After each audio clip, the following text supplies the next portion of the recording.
Bonjour à tous et bienvenue sur ma chaîne. Je vous retrouve aujourd'hui pour une nouvelle review Monster High avec la superbe Amanita Nightshade. Donc elle est déjà hors de sa boîte puisque je l'ai reçue il y a un petit moment déjà avant de reprendre mes vidéos. Je vais vous montrer rapidement sa boîte. Alors je l'ai commandée sur Amazon.fr pour 24 € je crois ou 25 €, quelque chose comme ça. Donc j'ai profité du prix bas pour la commander puisque jusqu'à maintenant elle était souvent à 30-35 €. Du coup donc sa boîte, alors on a son prénom en version brillante sur le devant, Amanita Nightshade, c'est super joli. Un artwork d'Amanita sur le côté. Dans le fond de boîte on a la plante dont elle est la fille, The Corpse Flower. Je me rappelle plus de son nom en français, donc c'est pour ça que je vous le dis en anglais. Un bureau avec des photos en veux-tu, en voilà d'Amanita, puisque n'oublions pas que ce personnage est juste recentré sur son ego au possible. Donc on a des photos d'elle un peu partout. On en a même une qui est super marrante avec Lorna qui fait un photobombe. Donc j'adore. On a même une petite haie en mode monstre. C'est juste trop sympa. Donc tout ça dans une espèce de jardinerie. Donc du coup, elle fait pas officiellement partie de la collection Gloom and Bloom, mais vu que les boîtes se ressemblent, moi je la considère un peu comme faisant partie de cette collection. Amanita Nightshade, ici, une partie de son artwork, le logo Monster High, et au dos son visage en gros plan. Je pense que si elle verrait sa boîte version poupée, elle serait juste trop fan.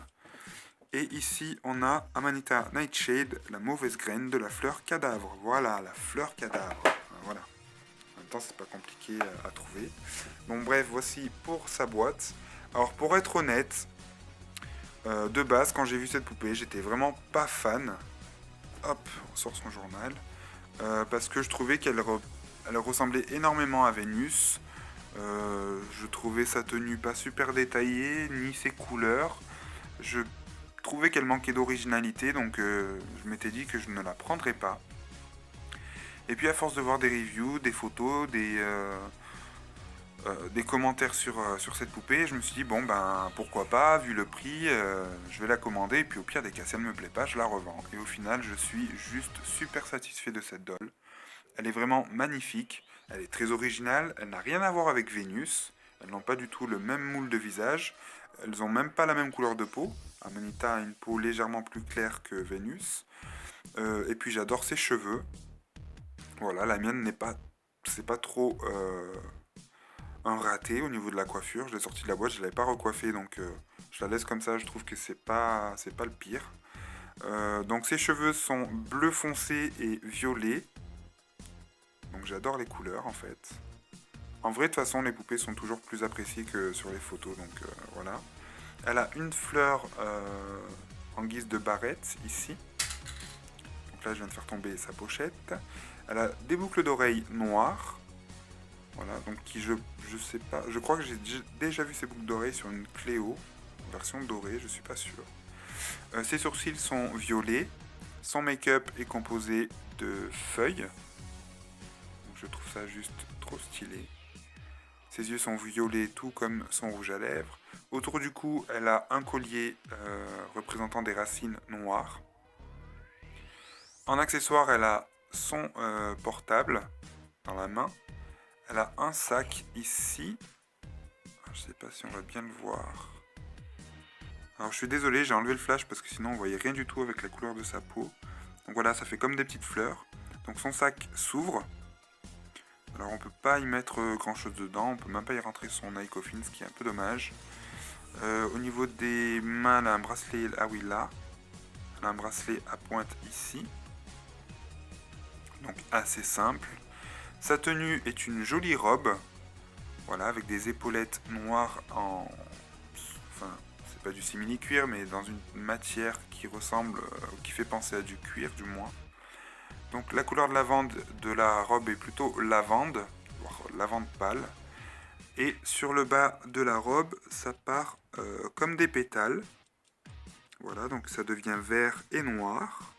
Et puis on a plein de petits froufrous qui font penser à des fleurs en fait. Donc c'est juste super stylé. Et ses chaussures, Alors, au-dessus de ses chevilles, elle a des fleurs mauves avec des racines qu'on peut retirer facilement. Et ces chaussures représentent une sorte de bulbe avec la racine qui a commencé à pousser. Voilà, et sur le devant, ce sont des feuilles. Donc elles sont assez simples du fait qu'elles soient toutes noires, mais sinon je les trouve quand même très originales et elles vont très bien avec le personnage. Donc j'adore ces racines aussi, ça lui donne vraiment un côté à part. Alors ce qu'il y a de super sympa avec Amanita, c'est qu'en fait, elle a deux tenues. Donc on ne le voit pas comme ça, mais quand on lui enlève sa robe, en dessous, on a une autre tenue. Donc je vais vous montrer ça tout de suite. Et voici Amanita dans son autre tenue. Donc ça fait une robe en une pièce, avec le haut vert avec comme des feuilles noires.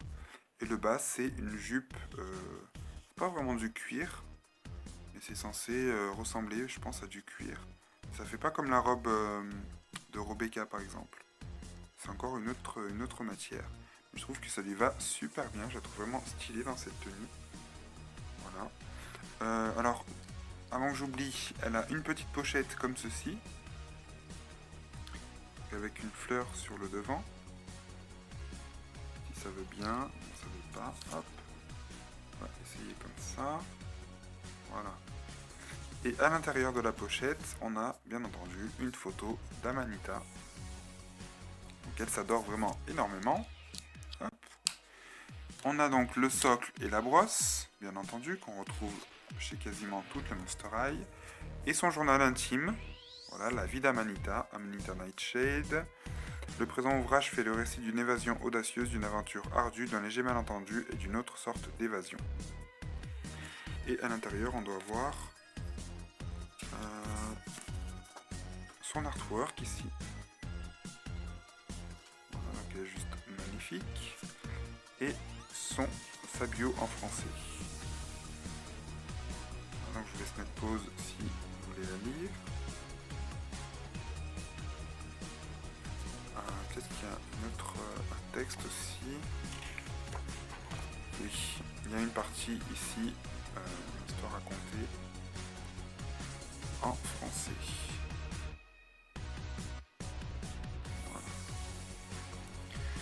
Donc j'espère que cette vidéo vous aura plu. Moi je suis assez content d'accueillir Amanita dans ma collection. Ça me fait un personnage original en plus et je ne regrette pas du tout. Je vous retrouve très bientôt sur ma chaîne pour plein de nouvelles reviews. En attendant, je vous souhaite un très bon week-end. Salut, salut!